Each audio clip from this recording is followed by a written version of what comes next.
الحمد لله رب العالمين، والصلاة والسلام على خاتم الأنبياء والمرسلين وعلى آله وصحبه ومن دعا بدعوته واهتدى بهديه إلى يوم الدين. السلام عليكم ورحمة الله. برزان خوش حالم لتفسير سورة البلد بخزمتنا بقمو بس رزامندي خواهي قولي وهيوادان اوي آزي السودي لور بقن إن شاء الله. أعوذ بالله من الشيطان الرجيم. بسم الله الرحمن الرحيم. لا أقسم بهذا البلد وأنت حل بهذا البلد ووالد وما ولد لقد خلقنا الإنسان في كبد. بلا خوشوستان خواهي قول سبحانه وتعالى وكول لتندين سورتي ديكش لو سورة تشبه ماشي وبقسم دس بيدكاتا إتر قسمكش وكل ليرة ولا تندين زي قايدك خواهي قول با لاي نافية دس بيدكا إتر أولى وكو معلومة كهندق المفسرين دفرمون لاي نافية واتا سوين ناخوا بلام زور بي زوري مفسرين دفرمون بلاي قسم دخوا خواهي قول أولى أجل ليرة دا لبو تنبيها لبو استفتاحة لبو توكيد نفيكيا إتر بو الشيوية والحاصل زور بي مفسرين رأيان وبلاي خواهي قول قسم دخوا زالايكا بو الشيوية هندق نايو لدن زائدة هندق نايو لدن استفتاح هندق لبو تنبيه بهر حال خواهي قول لردا إشارات بقسم دكا وتسوين دخواتا لا أقسم بهذا البلد ديار أو بلدي كاليرج دا خواهي قول سوين دي بيد أخواتا أو شاركة وخواهي قول سبحانه وتعالى حرمتي بيبخشية لبروي بيت الله الحرام ليا خواهي قول سبحانه وتعالى سوين دي بيد أخواتا لا أقسم بهذا البلد أو شاركة وأنت حل بهذا البلد لكاتك دكوا رسول الله صلى الله عليه وسلم حل بهذا البلد كواتلو شاردا نشتجي يا رسول الله وياخذ هندق المفسرين دفرمون حل بهذا البلد نوق نشتجي بركو لو شاري كواتيدا آزارداني تويان بي حلالة آزارداني تويان بي حلالة كسانشي بي باور زالير دا بيوستا أما جابو بكين كاتك أخواي قول سبحانه وتعالى سوين ببيت الله الحرام دخوا بلام لبو إيمانية كوا سوين بكعبي بيروز بخوين وأخذ سوين ببيغمبر بخوين صلى الله عليه وسلم بلكو خواي قول سبحانه وتعالى وكو خدايق لبوي هي سوين بهرشتك بخوا لمخلوقات خوي اتربى رسول الله صلى الله عليه وسلم بو عادو آسما نبي بهرشتك بيتن لوانيك وخواي قول خلق كرده بكعبي بيروز بي بلام إيمي مسلمان وكو بيغمبر صلى الله عليه وسلم لحديث صحيح هذا فرمي من حلف بغير الله فقد كفر أو أشرك حسكش إمام أحمد لمسندكيه هنايتي وإمام الترمذي وهلوا أبو داود وهلوا البانيش تصحيح دكاتا كواتلبو إيمي مسلمان نهات تنها سوين بازاتي خواي قورا بخوين جا بقرينو سر مسالي قسمك كوا خواي قور سبحانه وتعالى كاتك كوا سوين بوجيغا بيروزا دخواتن كوا كعبي بيروزا وياخد مكي بيروز كوا كعبي بيروزي ليه أو جيغاي كوا بيغمبر صلى الله عليه وسلم تيدا نشتجي حل واتتيدا نشتجي وياخد أو جيغاي كوا كمشركينيش كخويان بميراد جراني آيني إبراهيم دزاني عليه الصلاة والسلام إتر حرمتي أو مالان باراستبو وهر يقلوان بقيشت با دجمنكي خوشي لنا ومزقوتي بيروز أو لي نزيق ندكوتو وهروها هيت شتيشي برامبري أنزام نددا بلام لناو همو أو قيمو لناو همو أو ديني بحساب أوان تيدابون أوي حرمتي بيغمبر صلى الله عليه وسلم مستثنابو كوا بيوست بحرمتي همو كسيق لوين دري بجيرية وبتايبتي رسول الله صلى الله عليه وسلم كوا قدر قيمتي لهمو كسيق زيادة لنا وبشريات بلام أوان ببيت سوانوا تنها أو حرمتي بيغمبريان ندزاين صلى الله عليه وسلم لكاتيك دا كوا تعرضي دجمني خوان نذكر بلان بيان آسايبو كوا بيغمبري تدا أزياد بدن صلى الله عليه وسلم وهروا هاولاني بيغمبري صلى الله عليه وسلم تدا آزار بدن وأنت حل بهذا البلد وهروا هندق مفسرين كاش بوشوي ليش الدنو وأنت حل بهذا البلد واتا لو كاتي كوا خوای گەورە سبحانه وتعالى کە تەقدیری وابوو پێغەمبەر صلی الله عليه وسلم بەخۆی و بە جەیشەکەی فەتحی مەکە بکاتن، ئیتر ئەو سەعاتە و ئەو کاتەی کەوا پێغەمبەر صلی الله عليه وسلم داخلی مەکە بوو ئەوە دیارە وەکو کاتێکی ئیستثنائی خوای گەورە ئیزنی پێدا کەوە وەکو بە قووەت و بە جەنگەوە پێغەمبەر صلی الله عليه وسلم مەکە ئازاد بکاتن، بەڵام لە پاش ئەوە دیسان پێغەمبەر صلی الله عليه وسلم فەرمی وقد عادت حرمتها اليوم كحرمتها بالأمس. حديثكش متفق عليه كواتا هر وكو بيت الله الحرام هر حرمتي تيدا بارزرا و نابي زنجي تيدا بكرتن مگر كسانك بين يخي مسلمانان بقرن او لبويان هيك وبنص رديان بدنو بلام نابي بادئ بي اتر او كاتي كوا بين صلى الله عليه وسلم فتحي مكي كركاتش استثنائي بو خواهي قول سبحانه وتعالى إذن بيدا كبوه هوي أو مال بيروزي خواهي قول ككعبية خاوين بكاتو لهمو بتوصنا مكان بلام لباش أو وكلو حسيك تازخين مانو أو حرمتكي جير دراوة هر وكو بيشتري هيبو بهيت شويق نابي مسلمان دس بيش خربي لبو زنكردن لمالي بيروزي كعبة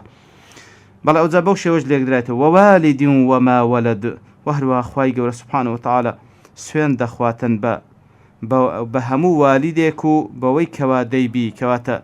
خواي قول سبحانه وتعالى سوين دخوا بهمو بابك وأويك لي بباش دكوي وما ولد كبراستي أوشان ديارة دليل لسر عظمته وقدرته خواي قول سبحانه وتعالى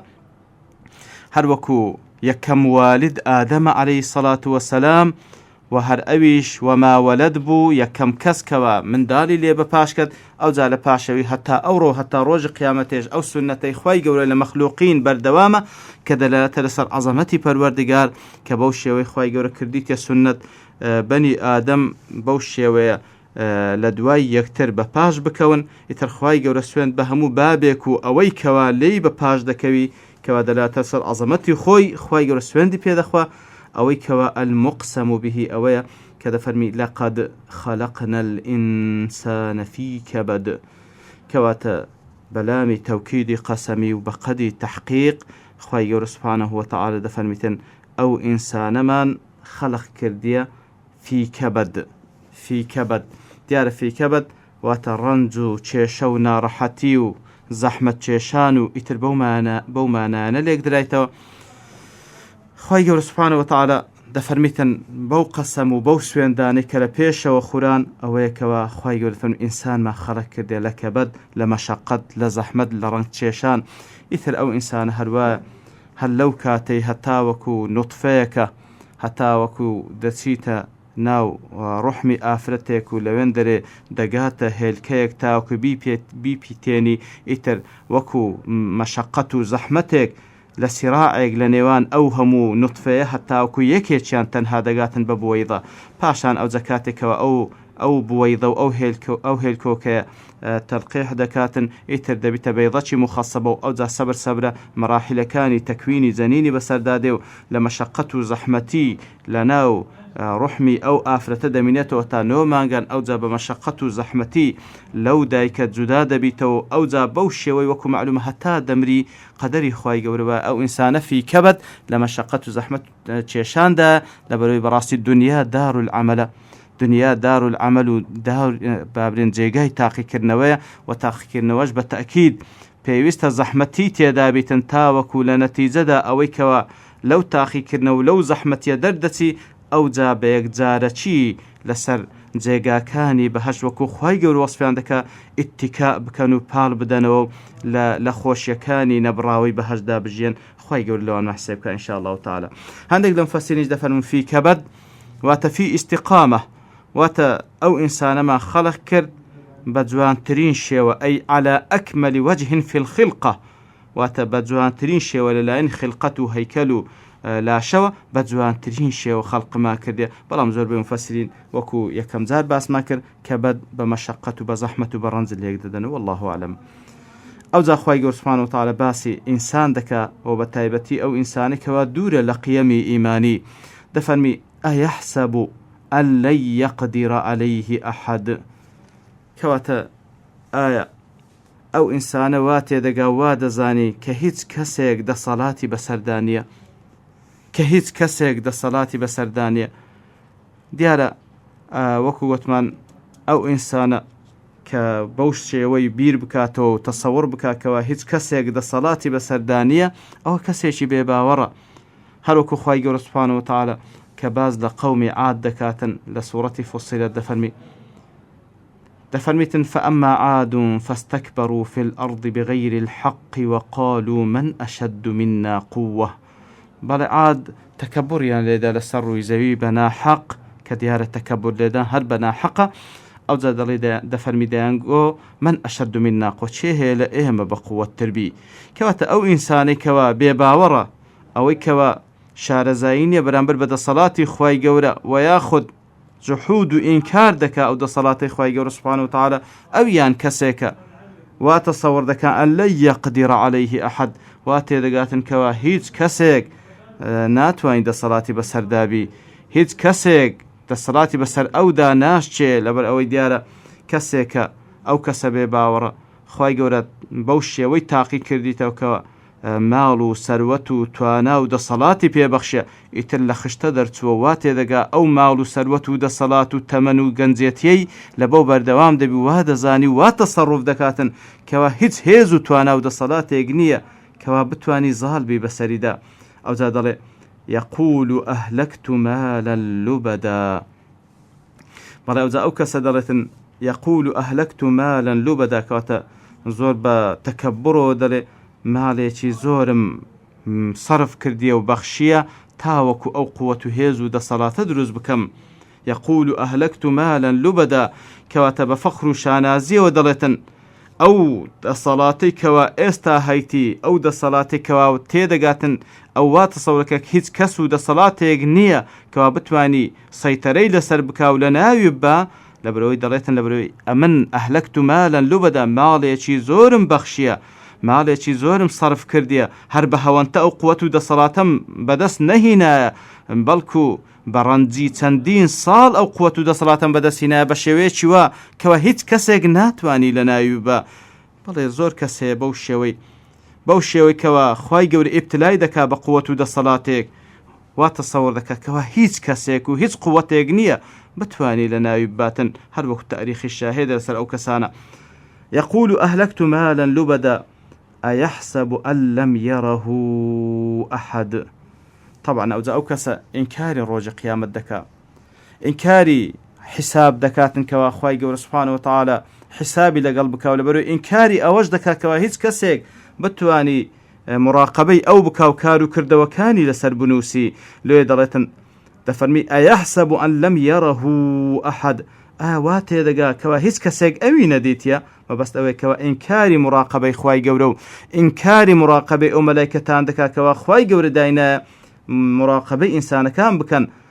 ئەوجا دەفەرمی ئەلەم نەجعل لەه عەینەین، ئەدی باشە لۆ ئەو بیر لە خۆی ناکات و ئەدی ئێمە دوو چاومان بەو نەبەخشیە، وەلیسانە و وەشەفەتەین، و هەروەها زمانمان پێبەخشیە و دوو لێومان پێبەخشیە کەوا دیارە هەردووچیان کەرەستەی قسەکردن و تعبیرکردنن لە قسە. باشە زاتێک کەوا بتوانین دوو چاو بە ئینسان ببەخشی، زاتێک کە ئەڵڵا سوبحانەهو وتەعالە بتوانی زمان و دوو لێو کەوا کەرەستەی قسەکردنن بە ئینسان ببەخشی، ئایا ئەو خودایە کەوا چاوی بە ئینسان بەخشیە بەخۆی نابینایە؟ وەالعیاذ بالله، خوای گەورە بەصیرە سوبحانەهو وتەعالە. و هەروەها ئەو خودایی کەوا لیسان و شەفەتەین بە ئینسان بەخشیە، ئایا خودایە کە سوبحانەهو وتەعالە توانای حسابکردنی لەگەڵ بەندەکانی نییە و خودایەکی متەکەلیم نییە سوبحانەهو وتەعالە. کەواتە خوای گەورە بەو شێوەیە دەفەرمی بیر لە خۆتان بکەنەوە، کاتێک کەوا بیر لە خۆتان دەکەنەوە دەبیتە مای ئەوەی کەوا ئاعتراف بە دەسەڵاتی خوای گەورە بکەن، لەبەرەوەی خودایەک بی کەوا شتێک بەتوو ببەخشی بە تەئکید بەخۆی زۆر بەتوانە و بەدەسەڵاتە. وهديناه النجدين، اینجا ئەو ئینسانەش کەوا دوو چاومان پێبەخشیە و هەروەها زمان و دوو لێومان پێبەخشە و کەرەستەی هیدایەتدانمان پێبەخشیە. وهديناه النجدين، و هەروەها هەردوو ڕێگامان لە بۆی نیشاندایە و هەردوو ڕێگامان لێ ڕۆشن کردیتەوە، کەواتە ڕێگای چاکە و ڕێگای خراپەمان لۆ نیشاندایە تاوەکو بەو عەقلەش کە پێمان بەخشە بە اختیاری خۆی یەک لەو ڕێگەیانە هەڵبژێریتن، ئیتر لە دوای ئەوەش دیارە خوای گەورە سوبحانەهو وتەعالا حسابی لەگەڵ دەکا حەسەب ئەو اختیاری کە بەخۆی اختیاری کردیە. سبحان ربك رب العزة عما يصفون وسلام على المرسلين والحمد لله رب العالمين.